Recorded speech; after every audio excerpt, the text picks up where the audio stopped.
What's up, Geeks and Gamers? Mike and I are back once again with another movie review, and today we're going to be talking about The Protege, a movie that just came out this weekend. We went and saw it today, and we have some thoughts about the movie. So, Mike, I'm just gonna right off the bat, I'm just gonna hand it over to you. What are your initial thoughts about The Protege? Yeah, I don't know. I didn't know what to expect. I was surprised when I watched the trailer for the first time. Samuel L. Jackson, I'm like, that's cool. I love Michael Keaton. It's good to see him back and stuff. I've actually been a big fan of Maggie Q and the few things I've seen her in. She was in Nikita for a long time, and I've seen her in a couple other things over the years. But yeah, so it was kind of cool to see her get her own starting role. But Mission Impossible 3, that was the other one, and then Live Free or Die Hard. She was the bad chicken that wouldn't die. I don't know, man. This movie kind of was a mixed bag for me. Just off the bat, watching it, it was like it. The one thing I will say is it didn't try to be John Wick, which was nice, like female John Wick. It didn't seem like they were trying to do a woman strong thing here. Samuel Jackson is an assassin. He finds her as a child, rescues her, raises her.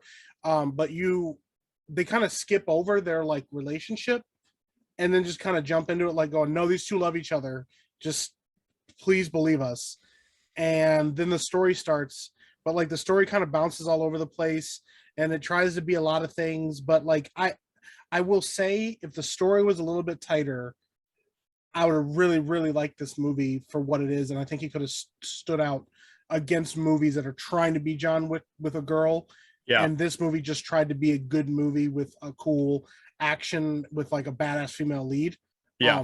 She never once cuts down the men around her. There's never one time where she goes, well, that's because you're a man, or we're fighting, nothing like that. It's all, that. So overall, it was a mixed bag, but I appreciated a bunch of the different components of the movie. Michael Keaton is great. Oh my gosh, Michael Keaton was one of my favorite parts of the whole movie. And actually, I was surprised at how much action work he did. He did a lot of choreography, and you see his face in the choreography, and he's fighting people and throwing people around and putting people in holds. That was impressive. What about you? Yeah, man. I was pretty excited about this movie because I keep wanting them to get one of these female action movies right. You know what I mean? Yeah. They keep trying. They keep trying to do these female action. They're basically trying to make the female John Wick, and they've been trying to do this for quite a few years now. And I just feel like they haven't quite hit the nail on the head. And with The Protege, once again, they didn't quite hit the nail on the head, but for different reasons this time. I think that the thing that annoyed me the most about The Protege was that it was probably one of the most generic action movies that I've seen. It is really, really generic and cliched in many, many ways. But Maggie Q, I thought she was great in the role. I thought that she really brought it in the performance and stuff. I think that she actually did a decent job with giving us a female character that wasn't annoying. If you know what I mean, a lot of times these female action stars, it feels like that they're trying to be over tough, if you know what I mean. Yeah, they're look at how awesome and badass I am. Let me keep showing you. Yeah, a movie where, it's the flip side of an action movie where you watch Jean-Claude Van Damme at 57 years old kick through a brick wall, and you're he can't really do that. Stop. Yeah, exactly. Cool. Yeah. It kind of reminds me of Captain Marvel and stuff. You know how she couldn't smile. That was one of the things that she was I can't do that because then it would make me seem like I'm a woman that has feelings and stuff, and how dare you? It's just obviously ridiculous. But so because that's one of the praises that I definitely have of this movie, that I can actually give it. This movie didn't feel like it needed to remind you every 2 minutes that she was a woman and that she was a female badass. She was just the main character of the movie. She was just playing it out. She was bringing it in the movie, but the movie didn't feel like it had to whack you upside the head every 2 minutes and be hey, she's a woman. Do you remember? She's a woman. Look, she's a woman. So I appreciate that about the movie a lot. 100%. One of the things that I thought that was really disappointing with this movie, and you kind of mentioned it a little bit already too, was they really had a lot of potential with this movie to create an interesting plot between that was kind of like wrapped around Maggie Q and Michael Keaton's kind of relationship and stuff. Yeah. Because they had really good chemistry in this movie. They actually really had some great scenes together. Yeah. But they didn't really. That should have been the driving factor of this movie, and unfortunately, it wasn't. And I think that was a huge missed opportunity. So, yeah.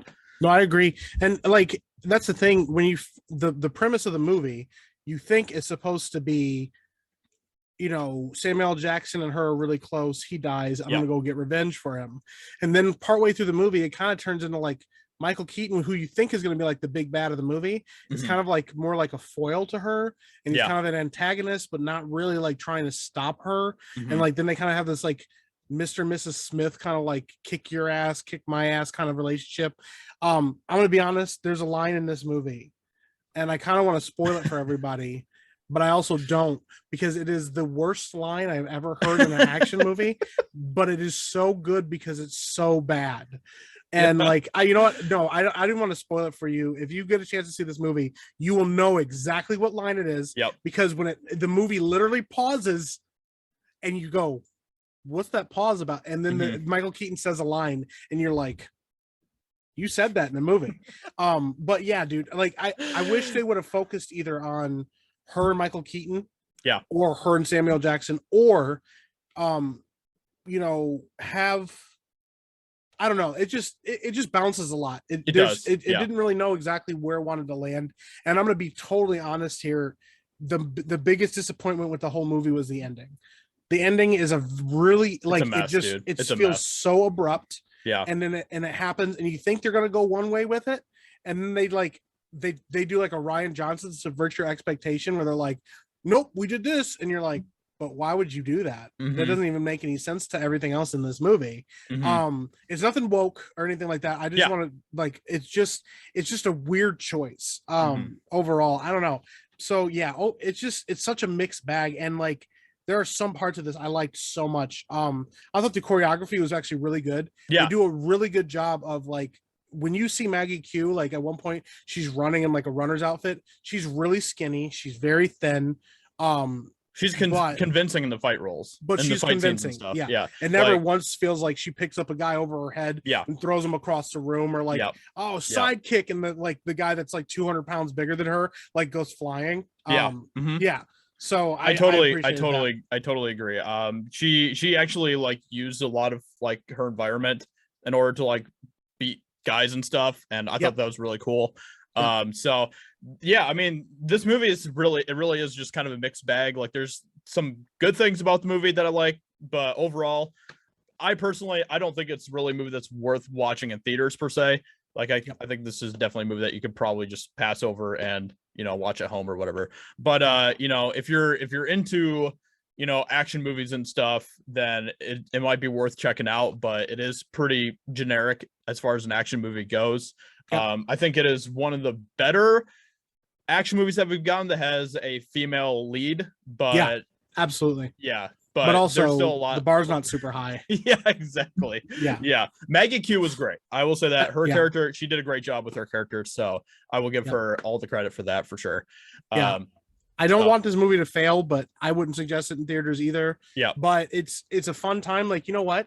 If you're sitting at home and you're like, you're hanging out and you're just like, hey, I want to put on an action movie that I haven't seen, this might be worth just putting in and plugging in and watching it just to watch it. Like I said, a lot of individual parts of it. Also, this is obviously also a vehicle for Michael Keaton to get some hype back because he's coming back as Batman later on. And so you can tell that they're like really like, dude, Michael Keaton's a badass again. You guys got to get with it. So exactly. But yeah, I wouldn't suggest going to see this in theaters either, unless you have nothing else to do. Yeah, right. Exactly. Yeah. I mean, so for like a final rating, Mike, what are you going to give this movie? I'm going to give it a C-. Yeah. Nice. They tried. Yeah. You passed. It wasn't the worst movie I've seen, but I'm not going to write home about it. Yeah. So yeah, I'm gonna give it a C. So I'm about the same as you. So, but yeah, overall, it is a decent movie. So yeah, with that being said, thank you everyone. We hope that you enjoyed this review, and we will catch you in the next one. Make sure you let us know in the comments if you've seen the movie, what you think about it.